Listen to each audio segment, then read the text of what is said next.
La réponse très simple est oui. Il reste 4 milliards d'hectares de forêt à l'heure actuelle, que ce soit dans les zones tempérées, boréales et tropicales. Les surfaces émergées sont couvertes encore à 30% de forêt. Certes, la déforestation à l'heure actuelle est importante, elle est repartie à la hausse ces dernières années de façon inquiétante. Mais c'est difficile de faire des prédictions à 5 ans, 10 ans, 50 ans. On a des tendances, si vous voulez, mais les taux de déforestation sont aussi très contextuels et peuvent varier en fonction de la demande, par exemple. Il suffit qu'il y ait une crise économique qui se produise pour que des demandes de certains matériaux bruts s'effondrent et que les taux de déforestation ralentissent, par exemple. Il y a une étude qui est parue il y a quelques mois de ça qui ont montré qu'il y avait un verdissement global de la planète. Donc c'est très contre-intuitif. Mais donc à l'aide de données satellites, des chercheurs se sont rendus compte que certaines régions du monde étaient beaucoup plus vertes et contribuaient au verdissement global de la planète. Et quand on regarde un peu plus dans les détails, il s'agit en fait de programmes de reforestation massifs qu'il y a eu en Chine et qui contribuent donc très nettement à ce verdissement.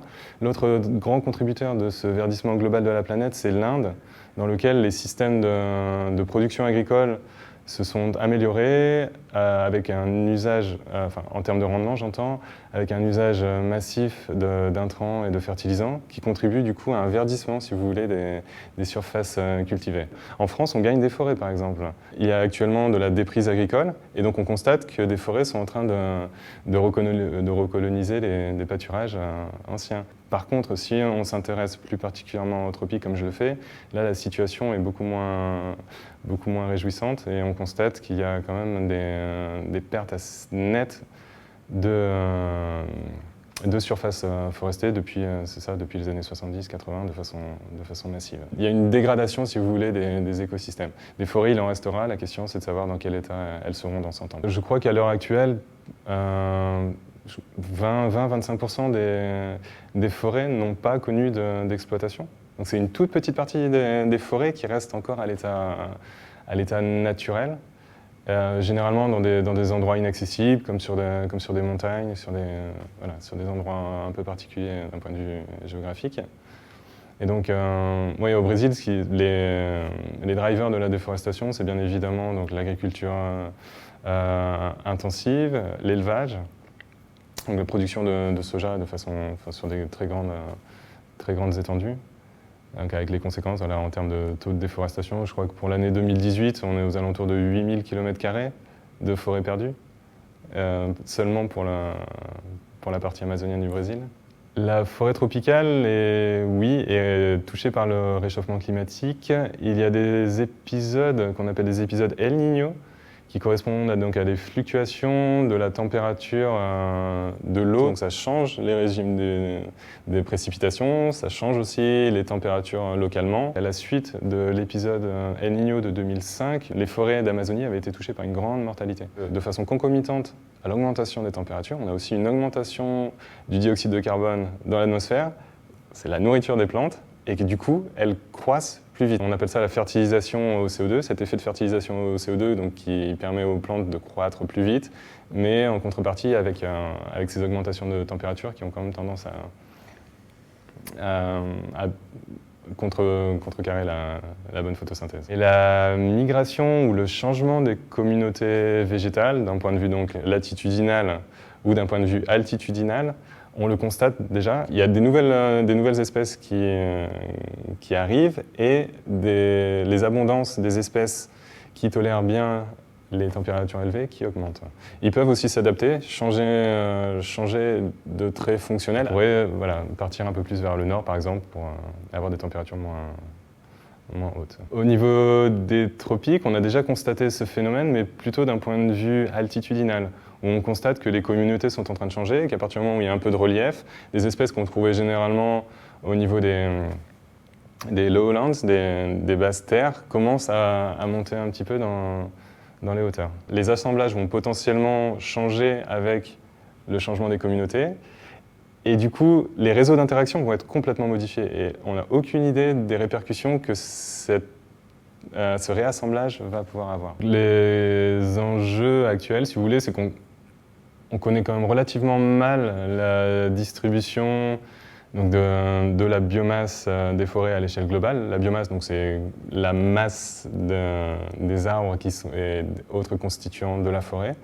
Que vous déforestiez des forêts à faible biomasse ou des forêts à très forte biomasse, l'impact de cette déforestation sur l'émission de gaz à effet de serre sera très différente. Il y a plusieurs initiatives en cours avec les différentes agences spatiales pour arriver à une cartographie plus fine, plus précise de la biomasse des forêts à l'échelle globale. Actuellement, sur la Station spatiale internationale, il y a un dispositif qui s'appelle JEDI, qui a pour but justement de permettre de quantifier la biomasse à l'échelle planétaire. Le LIDAR, si vous voulez, c'est un système qui envoie une impulsion laser et en fonction du temps que ça met à revenir au capteur, si vous voulez, ça nous donne une information sur l'endroit, sur la localisation de l'objet qui a été scanné.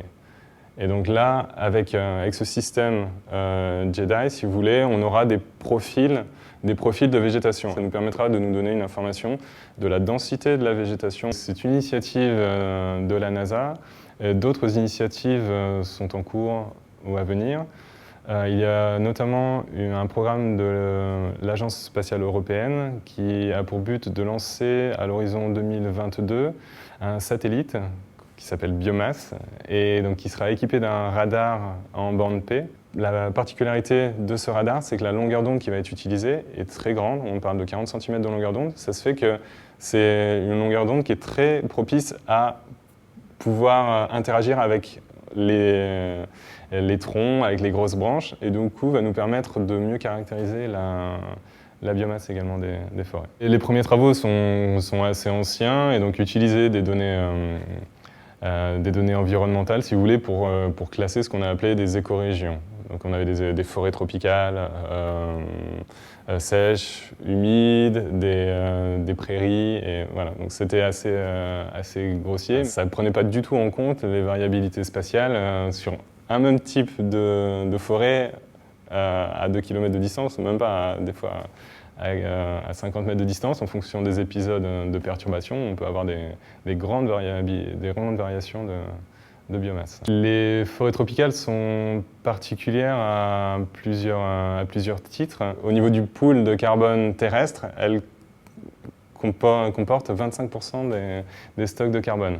Donc c'est disproportionné par rapport à l'air qu'elles couvrent. Et en termes de contribution aussi à la production nette primaire, c'est-à-dire la capacité à stocker du carbone, à séquestrer du carbone, pardon, elles ont une contribution qui est disproportionnée par rapport à la surface qu'elles couvrent. On parle de quasiment un tiers de la production nette primaire qui est concentrée au niveau des tropiques. Par rapport à ces questions de changement climatique, elles ont évidemment un rôle primordial. On parle de services écosystémiques liés aux forêts. Donc, les services écosystémiques, ce sont les biens et les services que nous rendent les écosystèmes. Les services écosystémiques ont été classés en 4 catégories. On a des services d'approvisionnement, des services de régulation, des services culturels et aussi des services de soutien.